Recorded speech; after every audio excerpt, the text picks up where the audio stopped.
Hello friends, তোমরা সবাই কেমন আছো? আশা করছি সবাই খুব ভালো আছো। তো এখন যে ভিডিওটা তোমরা সবাই দেখছো, এটা আমার বাড়ির কাছে, বাড়িপাদার ভঞ্জপুর এলাকার।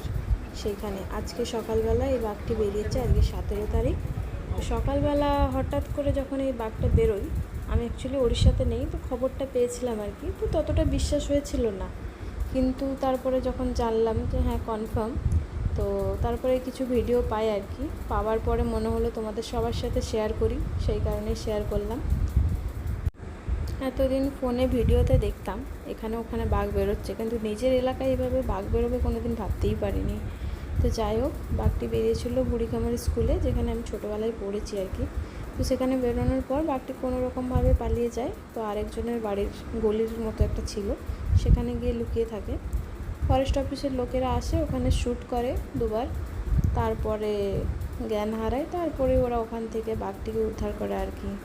তো যাই হোক, নিজের এলাকায় এরকম জিনিস দেখতে মানে একটা বেশ অ্যাডভেঞ্চার টাইপের আর কি। কিন্তু ব্যাপার হলো আমি ওখানে নেই, তো দেখতে পাচ্ছি না।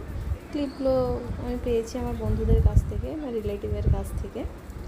তো দেখো তোমরা সবাই, টাউনের মধ্যে এরকমভাবে বাঘ বেরোবে এটা জাস্ট ভাবাই যায় না, তাই না?